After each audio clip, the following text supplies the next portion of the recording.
So when the drugs are ready, they came over wheeling it on like a little trolley thing. I don't know what it's called. I think I'd know all the names by now, but I don't know what it's called. Anyway, they wheeled it over to me and hooked it up into my cannula. And I remember them wearing gloves. And I said, "What? Why are you wearing gloves?" And they said, "Oh, because it can't touch our skin, because it will burn us."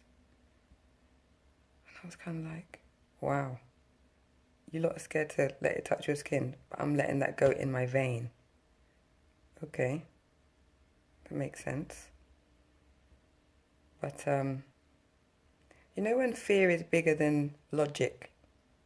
My fear to not be around for my kids was bigger than the logic of, oh my God, I'm pumping poison into my veins.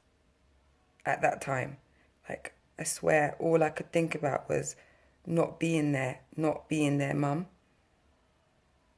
And I'd do anything for my kids. I'd be anything to do anything to see them, to be there for them. So it was a no-brainer, man. It was what I had to do. And so they did. I sat there, and I believe it took like 3 or 4 hours the first time. And I sat there and just waited as this cold feeling went through my arm. And it felt cold. Just that one place, nowhere else. Like, the rest of my body felt warm. But that arm, I could feel the cold inside my arm. And I had no side effects as they were going in. None.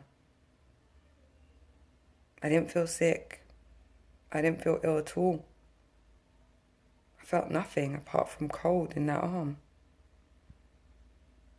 And, you know, the nurses were really good. They kept checking on me and saying, how you feeling? You okay? Would you like some tea? Would you like some coffee? Would you like some biscuits? And I didn't want anything. I had my green smoothie and a bottle of water with me, a bottle of Evian. And I didn't need anything else. I just sat there. And I was on my phone, looking at Facebook. And that was it. And when it was over, I told them all thanks. And they explained to me that, you know, the following week would be my vulnerable week. And my white blood cells would drop somewhat significantly, so I may feel really tired that week.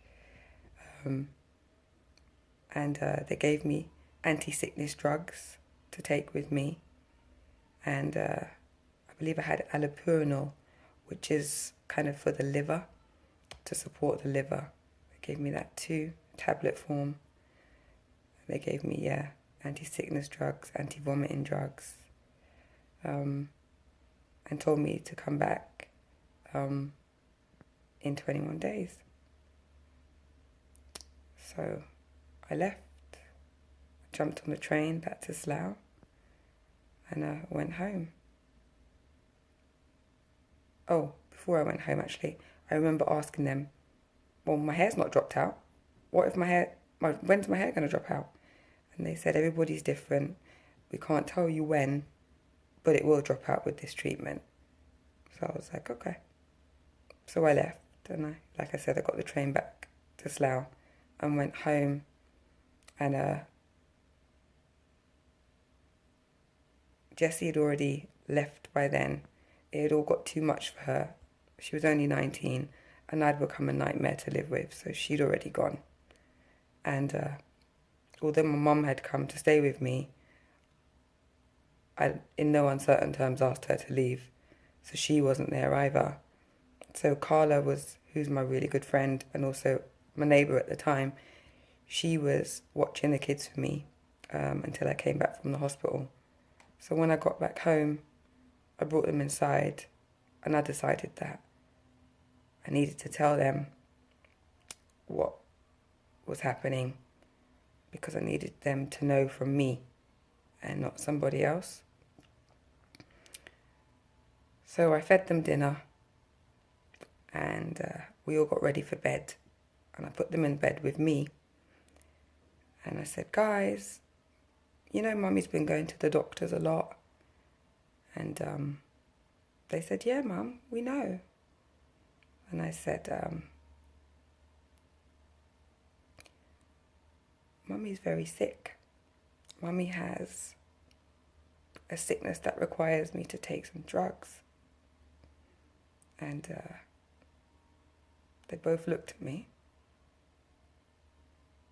And I said, yeah, Mummy has cancer.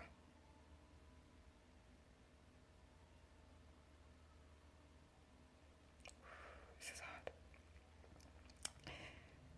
And my son, Azam, he looked at me and he said, are you going to die, Mummy?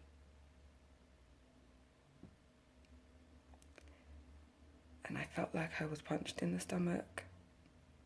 And it still tears me up, so many years later. Because I couldn't promise him that I wasn't going to, because I didn't know. But what I did say to him was, no, baby, I'm not.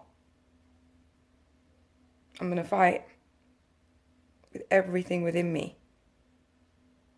I'm not going to die. I'm going to be around for you guys as long as you need me to. So I don't want you to worry about that, because your mummy's not going to die. Not right now. And that kind of seemed to satisfy him somewhat. And Tia didn't really understand, I don't think. She just cuddled me and just went to sleep. She didn't ask me anything. She just cuddled me. And I said to Azam, I need your hugs. Your hugs will make Mummy better. So every time Mummy's feeling really ill, I need you to grab hold of me and hug me. Okay? And he said, of course, Mum. And he gave me a huge hug. And I hugged him until he fell asleep too. And then I lay in my bed and I cried. Silently. As quietly as I could. And I cried. Because I knew I didn't have control.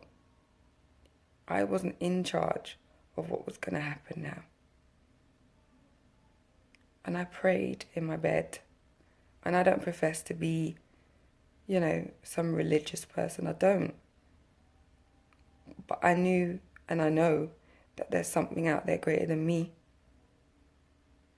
And I just prayed. I lay there crying and praying and asking for help, asking for direction and guidance, and asking for forgiveness for anything that, I've done or am doing. I didn't know what to do. So all I could do was cry and pray. And I held my babies. And I went to sleep. And so, the next morning, I was back to being Mummy, and, I had to put it together and keep it going, and school runs and all the normal things that you do as a mum. And I couldn't allow this diagnosis or cancer to interfere with me being their mum. So it was normality in our house. And cancer was there, but it wasn't there.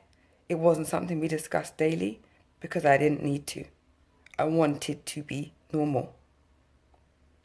I still took my son to his football practice on a Saturday morning. I took him to football matches on a Sunday morning.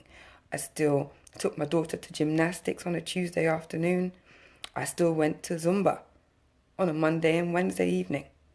It was normality for us, and we tried to keep normal routines. It was important to me to keep normality. And the second week of chemotherapy, they were right. My white blood cells dropped. And I felt tired and weak. And I looked in the mirror and I was pale.